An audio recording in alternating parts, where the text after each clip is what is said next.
Hoy nos metemos de lleno en un capítulo, bueno, bastante sombrío de la Cataluña rural del siglo XIX. Hablamos de los trabucaires, bandoleros cuyo nombre ya asustaba, ¿no? Venía del trabuco que llevaban. Vamos a usar crónicas de la época, informes policiales y, bueno, los detalles del juicio que hubo después. Exacto. Nos centraremos en un caso muy concreto, uno que sacudió bastante, el secuestro de una diligencia en 1845. La idea es ver qué pasó, cómo fue la persecución y, bueno, cuál fue el final de esta banda, que igual tenía algo que ver con el lío de las guerras carlistas, ¿no? Venga, vamos a ello. Sí, totalmente. Es una historia, pues, muy cruda. Violencia, la justicia de la época.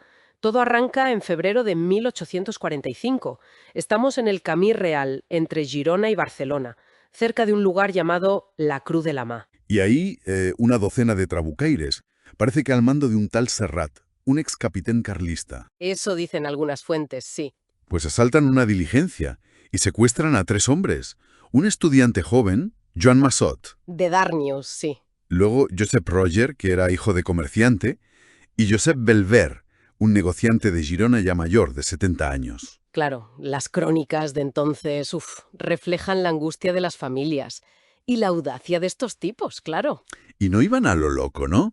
Parece que tenían cierta organización. Sí, no eran unos improvisados. Obligaron a los rehenes a caminar hacia el Montseny. En pleno invierno. Terrible. Imagínate, el terreno fatal, un frío que pelaba, y bueno, tuvo consecuencias. Belver, el mayor, no aguantó. ¿Murió? Murió abandonado en la nieve, cerca de Viladrau. ¡Qué horror! Y la cosa se complicó más, ¿verdad? Hubo enfrentamientos. Sí, cerca de Arbusis se toparon con los mozos de escuadra, la policía catalana de entonces. Y hubo lío. Y tanto. Fue violento. Murieron 2 mozos.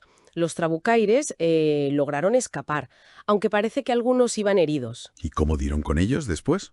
Porque se esconderían, imagino. Claro, estuvieron ocultos varios días. Hasta que unos vecinos de Taradell, pues, alertaron, vieron movimientos raros en una masía aislada, Campere Sala. Ah, vale. Y eso llevó a otro choque, el 25 de marzo. Y este fue aún peor. ¿Qué pasó en Camperesala? Cuéntanos. Pues una docena de mozos intentó rescatarlos, pero fue un desastre. Murieron otros 2 policías. Madre mía. Y lo peor es que mataron al rehén, a Josep Roger, en medio del caos. No me digas. Sí.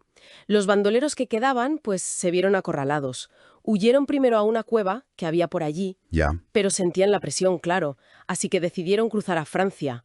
Y se llevaron al último rehén, a Joan Massot. Cruzaron la frontera con el secuestrado. Exacto. Se escondieron en otra cueva, bajo el Puy de les Pedrises, ya en Francia, pero pegados a la frontera. Y aquí es donde cambia el líder, ¿no? Entra en escena Joan Simó, alias Col Suspina, Ese es. Un antiguo tratante de azafrán, fíjate, él tomó el mando. y empezó a mandar cartas de rescate. 14. Firmando como tocavents. A la familia Massot, sí, exigiendo el dinero. Pero aquí la historia se vuelve, bueno, siniestra de verdad. Sí, el rescate no llegó. Y la frustración se convirtió en pura crueldad. ¿Qué hicieron? Acabaron torturando y matando a Massot. La prensa francesa contó detalles espeluznantes, que si enviaron las orejas como prueba, Madre mía. y que encontraron el cuerpo mutilado en la cueva días después. ¡Qué barbaridad! Es increíble cómo se movían por la frontera, ¿no? Usando sitios como el Hostal de Les Illes para reunirse. Claro, aprovechaban esa tierra de nadie, la dificultad para coordinarse entre las policías de un lado y otro. Pero al final cayeron. Sí, la caída fue bastante meticulosa. Hay informes del comisario francés, Agustín de Millés. Ajá. Él cuenta la operación. Entre abril y mayo del 45, cerca de Corsaví, en un sitio llamado el Cortal del Aloy. ¿Y cómo fue? Pues hubo vigilancia, una persecución de noche, con disparos, vamos.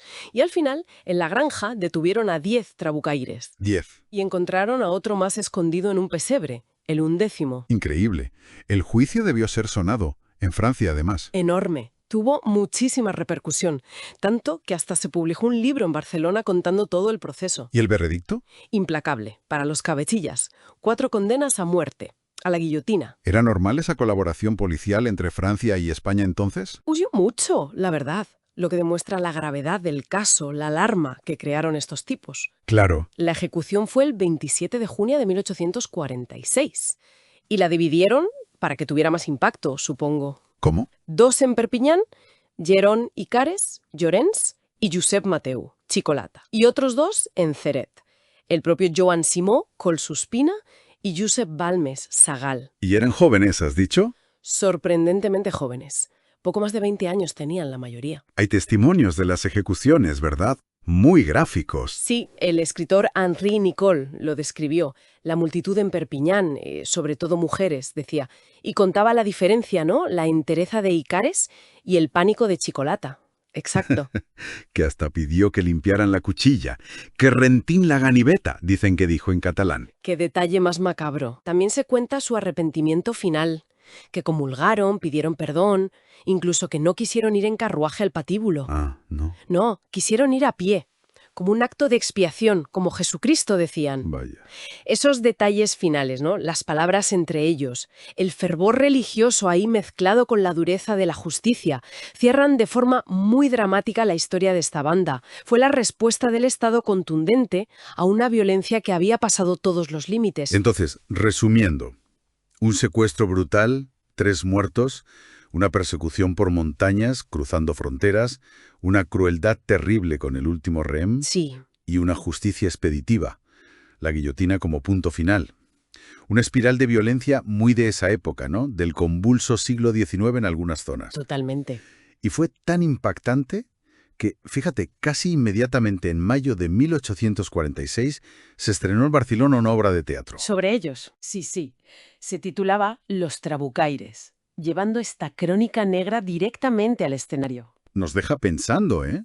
Cómo estos actos de bandolerismo tan extremo y sobre todo la publicidad que se le dio al castigo funcionaban como aviso, Claro, como advertencia. pero quizá también eran un reflejo oscuro, ¿no?